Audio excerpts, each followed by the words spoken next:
नमस्कार दोस्तों, हमारे घर की रसोई में आप सभी का स्वागत है। तो आज हम बनाएंगे तीज के लिए गुड़ और आटे से ठेकुआ। ये छठ और तीज में इस खास करके बिहार और यूपी में बनाई जाती है और झारखंड में। ऐसे तो ठेकुआ हर जगह बनाया जाता है हर तरीके से, पर ये जो त्योहारों में बनता है, कहने का व्रत में और पूजा के लिए बनाया जाता है खास करके, तो इसे हम लोग गुड़ से बनाते हैं। तो चलिए पारंपरिक ठेकुआ बनाते हैं गुड़ और आटे का। तो सबसे पहले हमें लेना है गुड़ आटा। तो हमने यहाँ पे आधा केजी आटा लिया है, तो 250 ग्राम हम इसमें गुड़ डालेंगे। तो गुड़ को हमने तोड़ लिया है। तोड़ने के बाद इसे हम पिघलाएंगे, जिससे कि इसमें गन्ने के कुछ रेशे रहते हैं या फिर थोड़े बहुत कंकड़ रहते हैं, तो वो निकल जाएंगे। तो देखिए हमने कढ़ाई में गुड़ डाल दिया है और डालने के बाद इसमें हम आधी कटोरी पानी डालेंगे, जिससे कि हमारा ऊपर से पानी ना लेना पड़े, उसी में हमारा आटा तैयार हो जाए। अब इसे हम चलाते हुए गुड़ को पिघला देंगे।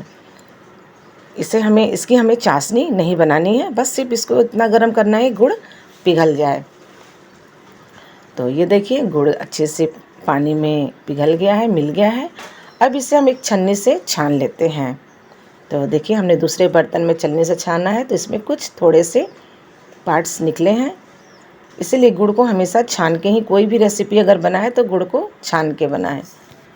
तो ये देखिए थोड़े थोड़े निकले हैं ना गन्ने के रेशे। तो अब चलिए अब इसमें हम कुछ सामग्री मिला देते हैं। जैसे कि हमने यहाँ पर एक बड़ा चम्मच सौंफ लिया है। इसे हम हल्का सा हाथों की हथेलियों पर रगड़ते हुए इसमें हम डाल देंगे। थोड़े से कटे हुए नारियल डालेंगे। हमने थोड़ा मोटा मोटा डाला है, क्योंकि ये दांतों के नीचे आते हैं और जब इसे हम लोग चबा के खाते हैं तो बहुत ही स्वादिष्ट और टेस्टी ठेकुआ लगता है। अब हमने घी को गरम कर लिया है। घी हमारा पिघल गया है। अब इसमें हम घी डाल देंगे। तो हमने गुड़ और सौंफ और ड्राई फ्रूट कुछ भी डाल सकते हैं, पर हमने इसमें सिर्फ नारियल डाला है। और डालने के बाद अब इसे हम मिला लेंगे, और मिलाने के बाद अब इसमें हम थोड़ा थोड़ा आटा डाल के मिलाएंगे। और ये जो गुड़ था वो गरम नहीं है, हल्का बस सुसुम है, जैसे कहने का मतलब कि अंगुली ये बर्दाश्त कर रहा है। गुड़ का जो पानी है वो ज़्यादा गरम नहीं होना चाहिए, क्योंकि हम आटा लगा रहे हैं, गेहूं का आटा, चावल का आटा नहीं है। तो देखिए इसको हम मिलाते जा रहे हैं और आटा को हम डालते जा रहे हैं, क्योंकि हमें अलग से पानी इसमें नहीं डालना है। और ये देखिए सारा आटा हम इसमें मिला दिए हैं। हमने पहले ही बोला था कि आटा हमारा आधा केजी है, जिससे कि आटा अच्छे से हमारा एक जगह तैयार हो जाए, आटा अच्छे से सन जाए। ना इसे सख्त सानेंगे और ना ही एकदम मुलायम सानेंगे। मतलब जैसे जो पूड़ी का आटा होता है ना, बस वैसे ही बनाना हमें। और ये ठेकुआ बिहार में बहुत ही प्रचलित है, क्योंकि हम लोग हमेशा त्योहारों में या फिर कभी भी इसको आप बना के रख सकते हैं। अब गुड़ से ही ये ठेकुआ बनाया जाता है त्योहारों में, छठ पूजा, तीज, कर्मा, या फिर आप किसी भी जैसे जितिया हुआ उसमें आप बना सकते हैं। और ये बहुत ही फेमस ठेकुआ है। बिहार का ठेकुआ तो हर जगह विदेश में भी प्रचलित है। तो देखिए आपसे बात करते करते हमारा आटा तैयार हो गया है। अब इसे हम थोड़ी देर के लिए ढक के रख देते हैं। देखिए हम इसका एक गोला करके आपको हम दिखाते हैं, कहने का मतलब कि ये हमारा आटा पूरा अच्छे से तैयार है। अब इसे चलिए ढक के रख देते हैं। अब देखिए 1 घंटा हो गया है। अब इसके हम छोटे छोटे लोइयाँ काट लेते हैं। और लोइयाँ काटने के बाद इसे हम चपटा करेंगे। इसे जिस शेप में आपको देना है उस शेप में आप इसका ठेकुआ तैयार कर सकते हैं। तो हमने इसे लंबे लंबे बनाए हैं और कुछ गोल गोल करके हमने इसको बनाया है। अब देखिए जब इसको हम लंबा करते हैं तो लंबा करने के बाद इसमें हम या तो आप चम्मच से या फिर चाकू से या फिर किसी टूथपिक से आप इस पर आकार दे सकते हैं, या फिर एक सांचा आता है ठेकुआ का, उससे हम लोग बनाते हैं।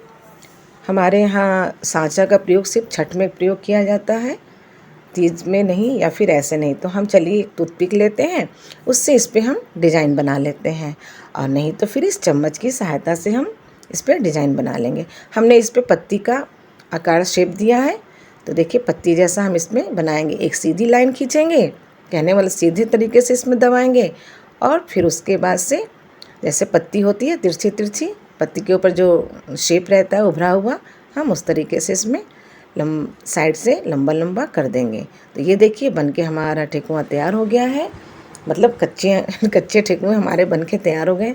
अब इसे हम छानते हैं। तो छानने के लिए हमारा तेल गरम है। अब इसमें हम एक एक करके डालते जाएंगे और अच्छे से सावधानी से डालेंगे जिससे कि छींटे हमारे बाहर ना आए। अब ठेकुआ डालने के बाद अब इसे हमें धीरे धीरे हिलाना है और इसे हिलाते जाएंगे। और हिलाने के बाद फिर थोड़ी देर के बाद 1 मिनट के बाद इसे हम 1 से 2 मिनट के बाद हम इसे पलट देंगे। और आंच जो है एकदम मीडियम, मतलब जैसे कि लो रहना चाहिए, नहीं तो अगर ज़्यादा तेज़ हो जाएगा या फिर ज़्यादा कम रहेगा तो हमारे ठेकुए अच्छे नहीं बनेंगे। अगर कम रहेगा तो तेल में बिखर जाएंगे, और अगर ज़्यादा तेज़ रहेगा तो हमारा ठेकुआ जल जाएगा और अंदर से पकेगा नहीं। तो ये देखिए हम हिलाते डुलाते इसे हिला लिए हैं। अब इसे हम पलट देते हैं। और कभी भी कोई भी चीज़ आप तलिए तो उसके पहले एक बार आप ज़रूर चेक कर लीजिएगा। जैसे कि हमने छोटा सा एक आटा का गोला डाल के जैसे चेक किया था, वैसे ही आप लोग भी चेक कर लीजिए। तो लीजिए हमारा अब ठेकुआ बन के तैयार हो गया है, सुनहला हो गया है। अब इसे हम छलनी में, मतलब छन्नी में निकाल देते हैं किसी भी दूसरे, जिससे कि हमारा जो एक्स्ट्रा तेल है वो गर जाए। तो देखिए हमारा ठेकुआ देखने में कितना अच्छा लग रहा है। और मतलब आप इसको जब बना के खाएंगे तो कहेंगे कि हाँ बिहार का ठेकुआ है। तो ये हमारा गुड़ से बना हुआ है, आप इसे चीनी से भी बना सकते हैं। तो इसी तरीके से हम सारे ठेकुओं को हम एक एक करके मतलब एक एक बैच करके छान लेंगे। और हमने गोल, तो है ना आसान ये ठेकुआ बनाना। बस हमें थोड़ी सी बातों का ध्यान रखना है। ना तो ये आटा ज़्यादा सख्त होना चाहिए और ना ज़्यादा ढीला होना चाहिए। जैसे हम लोग पूड़ी या कचौड़ी बनाते उस तरीके का हमें गुड़ का आटा तैयार करना है। और चीनी वाला अगर हार्ड भी रहता है तो कोई दिक्कत नहीं। तो गुड़ में थोड़ा सा ध्यान रखना पड़ता है कि आटा हमारा ज़्यादा सख्त ना हो। अगर सख्त हो जाएगा तो फिर हमारे ठेकुए अच्छे नहीं बनेंगे। तो ये देखिए हमने गोल वाला ही बनाया था। अब इसे भी हम छान लेते हैं और छान के इसे हम निकाल लेते हैं। तो लीजिए हमारा ठेकुआ बन के तैयार है। अब आप लोग भी बनाइए और तीज का आनंद लीजिए। अभी तो कर्मा आ रहा है, छठ आ रहा है, फिर आगे मैं और भी ठेकुए की रेसिपी लेकर आऊँगी, गुड़ का, चीनी का, खस्ता ठेकुआ। तो ये देखिए हमारा ठेकुआ देखने में कितना अच्छा लग रहा है। तो फिर मिलते हैं एक नई रेसिपी के साथ। धन्यवाद और हैप्पी तीज।